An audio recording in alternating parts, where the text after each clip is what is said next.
Amen bantwana bedlozi, amen bantwana bakaNkulunkulu.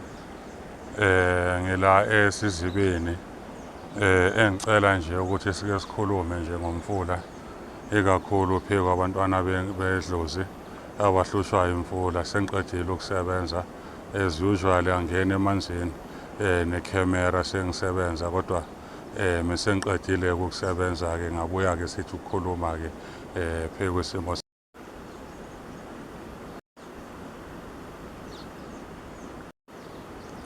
Okay, ake sibuye la.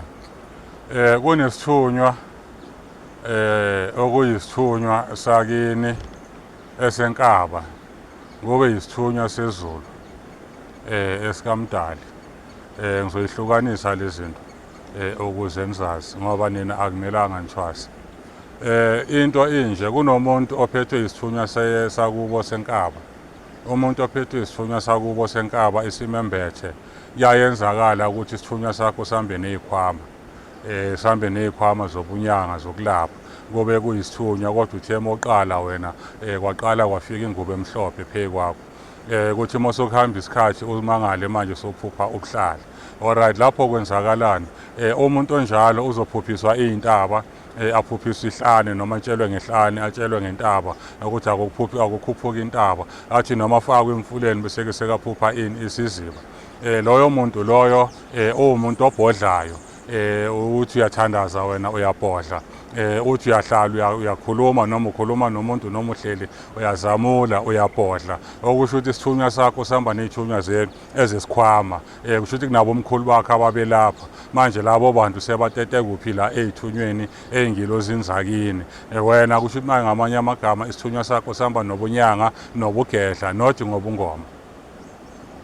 Ngoba uhambe uphuphe ubuhlali, uhambe uphupha amabhayi. But uma uphupha ubuhlali namabhayi doesn't mean ukuthi kumele uyothwasa. Achazi lokuthi kumele uyothwasa. Wena inkomba yakho bayakukhombisa ukuthi manje sokusukuma amakhehla phakathi kwakho. Wena kanjalo manje sowumuntu okumele ufakwe kuphi esizibeni.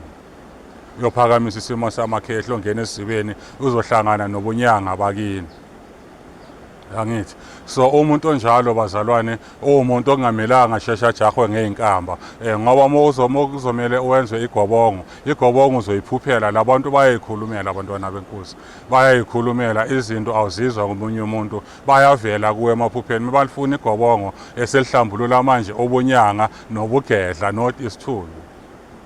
Ngoba igobongo lihlambulula ubunyanga nobugedla namakhosi, not isithunywa. Isithunywa esiyobe sesiphakamile amaladi sowayenzile, kube yimake uzoyenzelwa iy'nsebenzo la emanzini. Okay, kunomuntu ombethwe ingilozi yamanzi, amasayini omuntu ombethwe ingilozi yamanzi. Kunomuntu ozobanda iy'nyawo azizwe zibanda noma kushisa. Bekathi uyayithinta angena embhedeni azizwe ukuthi ayizabanda ziyi-ice. Loyo muntu umbethwe abantu basemanzini. Omunye ushawa umgogodla uyabanda, uhlala ubanda kuye umgogodla, umbethwe abantu bamanzi loyo muntu. Omunye isitho sakhe isibeletho sibande, azazi abe nenkinga esibelethweni ukuthi siyagodola isibeletho sakhe. Loyo muntu yilokhuza ingilozi yamanzi emembethe ukuthi manje imhlupha kanje ngoba ayikahlambuluki phezu kwisimo sakhe. Ikakhulu abantu futhi abaningi abaphethwe ingilozi yamanzi abahlushwa i-arthritis, ngoba isifo sayo i-arthritis. Abantu abambethwe ingilozi yamanzi akusabantu okumele bathwase, labo bashayela igobongo. Akusabantu okumele bathwase, labo baphakamisela iy'nkamba. Abantu okumele bahlanjululwe benzele usiko lasemanzini namalada asemanzini ukuze izophakama lento yakhe, ngoba kakhulu bahamba nesimo sento eyinkosazana. Yingakho kuyothi noma kubanda noma kunjani ungene emanzini, noma izulu liguqubele ukwazi wena ukuthi ungene emanzini, ngoba amandla lawo ophiwe wona abantu bakini. So ama-symptoms akhona, noma ngithi ningixolele kule ndoda yala emfuleni beyindlula ingiphazamisile. Into enjengaleyo bazalwane, bese-ke kuba isithunywa sezulu. Yabona khona into esomophiwe isithunywa samanzi kakhulu engukuthi sofika nasesizibeni ukuthi kumele ungene esizibeni, kuyaye kuphakameni isithunywa sezulu. So uma uwumuntu ophupha iziba, ophupha iy'mpophomo, le mimoya ihamba ngokuphatha, ihamba ngobuholi, ihamba ngokuphatha. Yingakho uzothola umuntu ngapha uyinyanga uwumthandazi ngapha unenkonzo.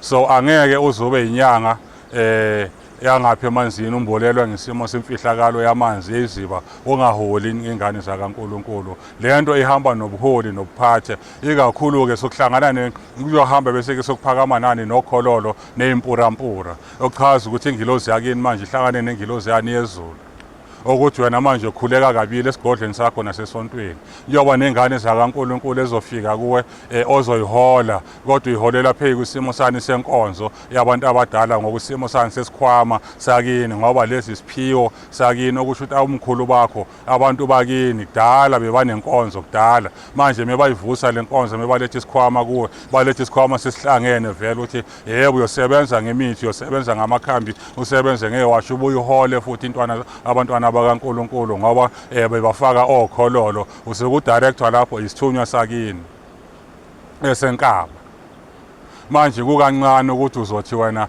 uyinyanga uhlangane nobuthunywa kodwa awunankonzo kumele kube khona kuhambelana nobuphathi lento ngoba umuntu ombethiswe lamandla unesithunzi akajwayeleki umuntu ombethwe lamandla akangeneki kalula abantwana bakaNkulunkulu umuntu ombethwe isithunywa samanzi akusiwo umuntu ozomthola esixukwini sabantu ahamba nabantu anabangani abaningi anani umuntu ohlala stele endlini ngoba uyakhipha lento ebantwini uhlala uyi-one ukuze bazokwazi ukuthi labantu baxoxe kuwe so labantu abaphakanyiswa abantwana bakaNkulunkulu angeke uzobaphakamise badala labantu bayayiphakamela bona ngeyinhlambuluko mohlambuluko abayafika kini bafike bakhulume ebusuku wena kumele ulandele amaphupha akho ebusuku ukuthi manje abantu abasakholelwa emsamo yakubo sebakholelwa kuphi-ke manje kubantu ey'godlweni zabantu sebakholelwa kubangoma bakholelwa kogobela bese-ke lento yacasuka iyahamba ngithi ake ngixwayise bazalwane amaduku amhlophe akusho ukuthi sonke bazalwane kumele sithwase asizona izangoma sonke kunomuntu ombethe ubuthandazi nobunyanga nobugedla kuphela kungafuneki ifahlawane ngoba lo muntu ombethwe ilamandla angeke uzumthola gida akagidi idlozi layivukela kuwe njengoba uphahla uthi yaphahla uyathandaza uzizwe ubhodla kusho ukuthi abahlambulukanga wena idlozi lakho liphakama mothandaza yabona mothandaza idlozi lakho liyaphakama uzozizwa ubhodla gcine selikhuluma lekhehla ungazange wayemzini womuntu.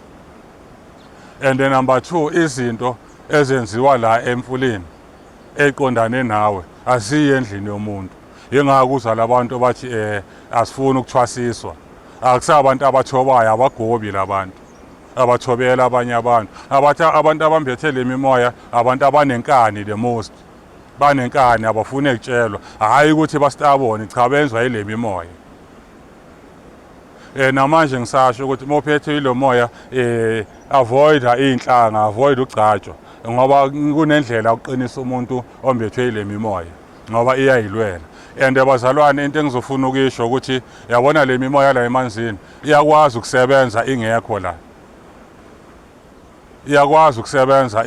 la ingekho kini ila emanzini bayakwazi ukukuvulela abantu bangene bala emanzini usebenze wena ulekini bayakwazi ukukuvikela emthini abantu bagadla ngemithi bakuvikele bala emanzini wena ulekini ngendlela yaba powerful ngayo labantu manje akusabantu okumele bajahwe abantu okumele bancengwe ukuze bafike kuwe bahlambuluke nawe uhlambuluke bakhulume phezu kwakho ubabone ngoba ngeke uzuliphakamisa ishoba lomuntu ongamazi angeke ulimbathe ibhayi lomuntu ongamazi angeke usimise isigodo somuntu ongamazi idlozi lakho kumele livele kuulazi wazi ukuthi mokuthiwa kunomkhulu wakho ulazi ukuthi lekhehla lifishane noma lide noma linsundu noma liyakhanya so inhlambuluko ezifunakalayo phezu kwisimo samanzi bantwana bakaNkulunkulu inhlambuluko kakhulu ezifunakalayo phezu kwamanzi ngithi ake ngichaze phezu kwisimo samanzi ngoba uma ungahamba uyoshayelwa igobongo noma uthi uyothwasa iyahamba lento kuwe kumele uzibuze into eyi-1 ukuthi why mokini uphupha